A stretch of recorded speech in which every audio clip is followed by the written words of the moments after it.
Hey guys, Selling Tales here to do a track breakdown of my song Soaring. It's gonna be off my new album Daydreamer.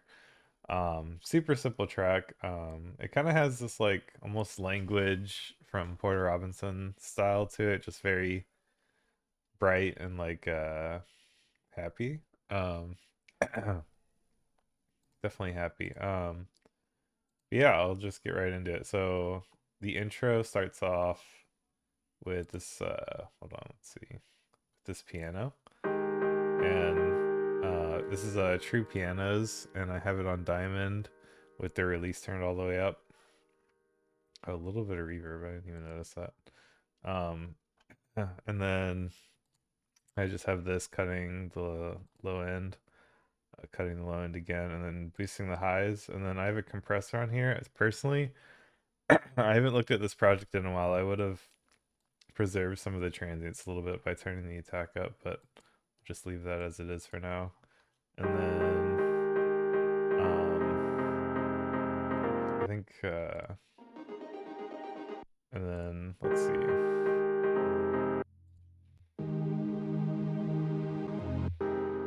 And then we have an ARP and a pad that slowly rises in. So this is just a serum patch, rough math, diode, and compression. Oh, it looks like the rough math is automated. Kind of a cool sound. Um, and then just an ARP going up. I have some reverb on there. And then let's see. And then the pad.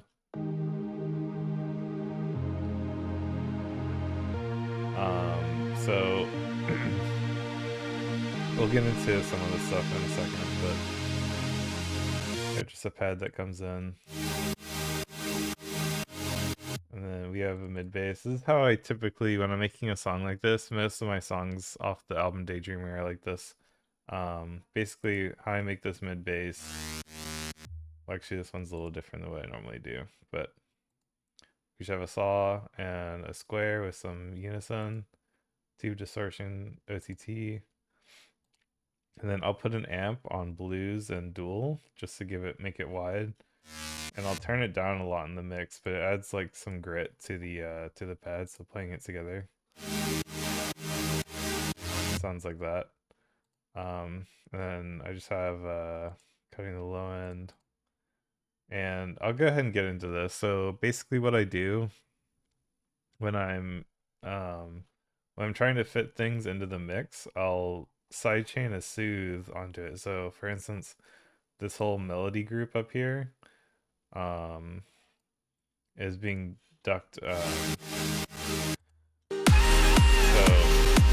the frequencies from, I guess, this sound um, is being ducked with this soothe. And I just have the sharpness turned up a little bit just to make the bands more tight.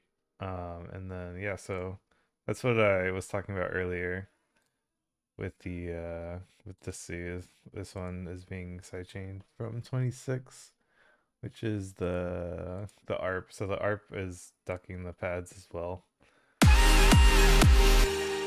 Um, so yeah, we got some minor effects.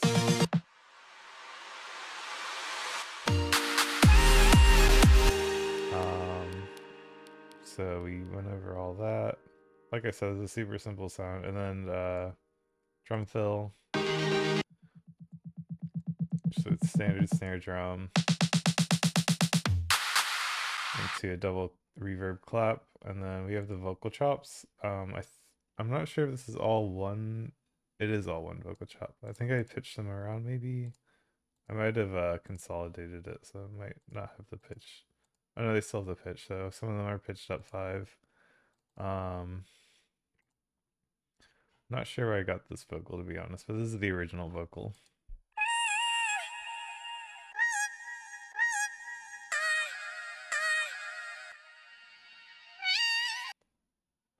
Yep.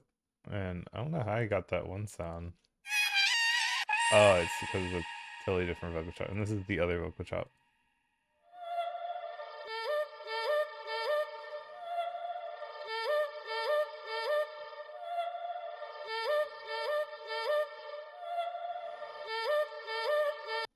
So I mix them together and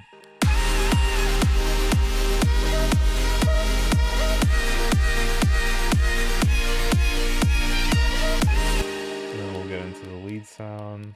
This is a so I used Ozone Imager to make it wider. You could do this with something just as simple. I use this nowadays instead of the Imager, but just throw in a Haas effect and just so what you can do is like group it and then create a chain, and then you have one doing something and you'll run into phasing issues with this, but you just have to use your ears to make sure you're not running into too many issues. But yeah, so that's basically what that's doing. So if you listen to this layer,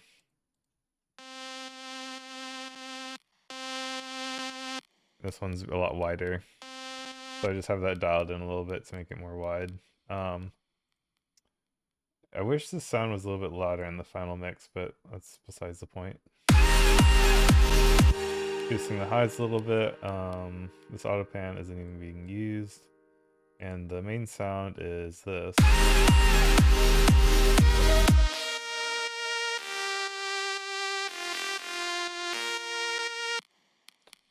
Looks like I drew this wavetable in. Maybe. I'm not sure where I got this wavetable. I will sometimes, yeah, I think I drew it in. So if we, shoot, I shouldn't have done that. That's gonna be slightly off. Oh well. Hard clip, chorus, delay. Oh no, it's a preset. My bad, guys. So LD Braveheart. Not sure where I got this, but um, yeah, some reverb, and that's about it. So this envelope, or yes, I didn't make this sound. It's just a preset.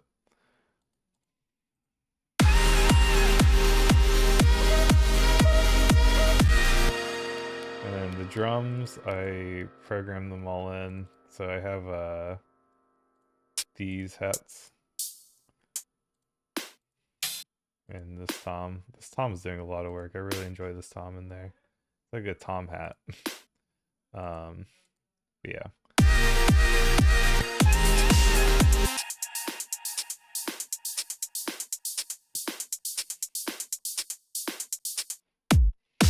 And that's just the kick and snare. I have them saturated a lot to make them bigger. They're in a drum bus at 62%. They're all being parallel compressed. So like this is just turned down a ton, but it makes it more punchy. You can do the yeah. Let's see. So yeah, that makes it punchier. And then yep.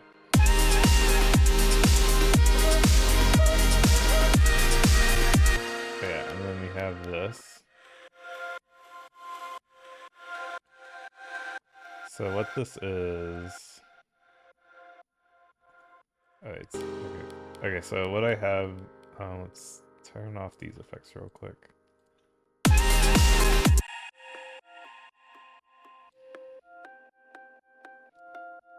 So I think, okay, so this is a harp and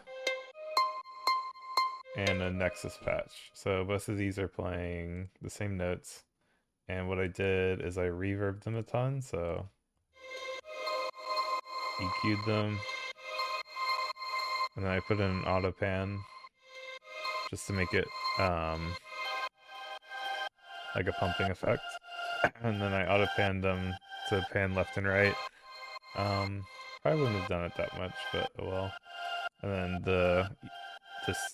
the soothe trick again. That's being yeah, so the ARP is going through those. The ARP is ducking those accordingly, and then yeah.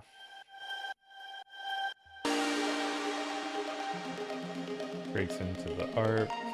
Oh no, this is a different ARP actually. Let's see where this is. So yeah, this is a different ARP, and this is just a sine wave with a plucky sine wave. So this is a um this envelope is on the wavetable of the analog sign right here, and OTT, and let's see, and then I have reverb on there.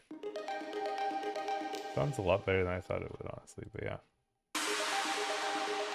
Sorry, I don't remember this, doing this project. This was a long time ago.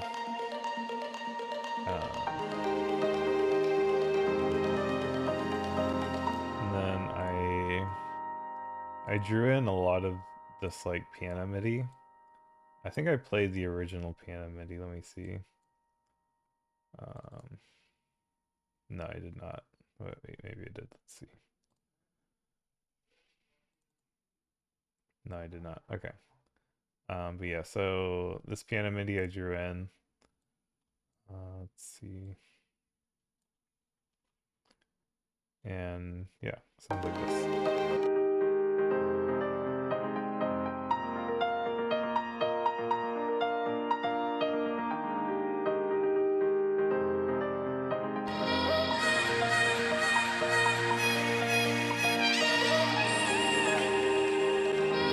And then I love these strings to death. These are the Omnisphere. Oh, okay. Whoops. The odd, gosh, I don't even know how to say that. Forgive me. Adagio, adagio. I don't know. Transparent strings warm, and then I just turn down the attack a little bit, and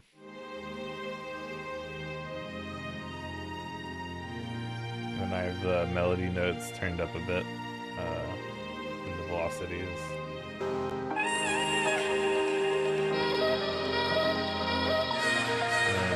Pick and sub comes in, and then I have this other melody.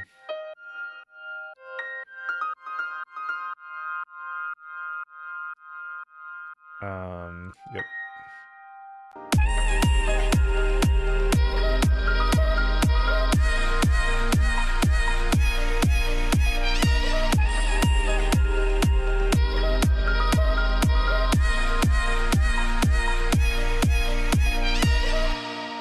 Empty space.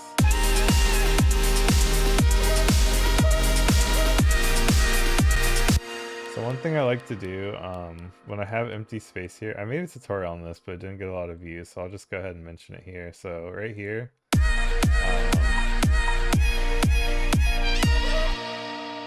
so you have a full bar of empty space, and what I did is I just inserted a time signature change, and then now the rest of my MIDI clips are lined up with the grid. See how it's like semi-dark, lighter, like it's like you see how there's like 5 bars of dark and then it goes to light. So if you insert a time signature change, you can make everything lined up again. Let's see. This drop is really similar, just at the end of it, when I have this going on.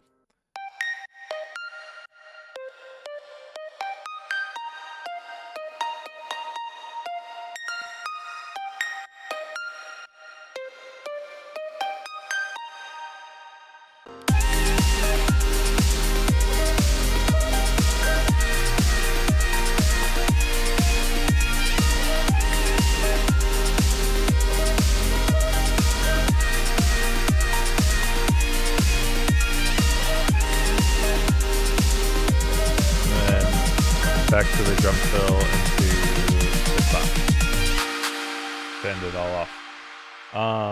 And then so that's basically the track in a nutshell. Yep, not much going on. Definitely a simple track. I think there's a couple of things. So like this group and these effects down here are being bussed to this reverb, which I've low cut. And it's being sidechained. Oh yeah, the sidechain. So I use Shaper Box for my sidechain. I just have it on this group. Really big sidechain on this one. Full 1/8. And yeah. Super simple. So what I did is I set it to audio and then trigger, and then I set it to my drums, which is this one. Oh no, top one. Um, it looks like there's a bunch of MIDI here, but this is all just empty from the hats because I duplicated them and extracted them. And so yeah, just kick and snare. Um, and that's being sidechained. The reverb is being sidechained, and let's see what else. Oh yeah, so the master chain. I have an OTT set at 20%. Don't judge me. I think it sounds good. Makes it loud, makes it nice and crisp. Um, then I have the bass mono just to keep it clean in the low end, and then I use ozone. Cut the low end again in the sides. I mean, not the all the low end, but just in the sides. Boosted some of the highs in the sides as well. So nothing in the this EQ is only affecting the sides. Then I have a exciter, so I'm just saturating everything a little bit besides the low end, compressing it a little bit, limiting it. I'm actually not limiting it. These are basically just for color, except for the compressor. And the dynamics, I dialed this in at one point, so I have my preset Joey, and basically I like set all these how I wanted it to, and then basically I just dial in until it's barely compressing everything, and yeah, I think it sounds good. If you want to copy this, you can. So I have this. Um, whoops, still solid.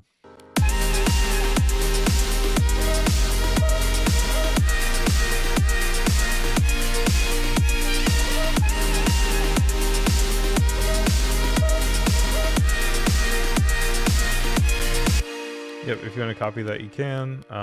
So I found that if you have the character too fast, you get more artifacts. So I have the character like I can even go lower, but I just have it here for now. Not too worried about it. And I am clipping a lot, but with this kind of music, I feel like it's okay to clip a little bit.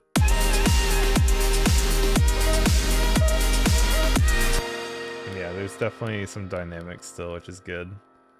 And I have it at -0.2, just so I just do that for good measure, just to make sure it's never clipping on anything. I could be wrong for even doing that in general, but that's what I do. And yeah, that's the song. Thank you guys for coming to this track breakdown. Hopefully it wasn't too rambly. Yeah, thank you so much. I'm telling tales. Follow me for more stuff like this. Follow me at Twitch, Instagram, Facebook, YouTube, everything. Appreciate it, guys. See ya.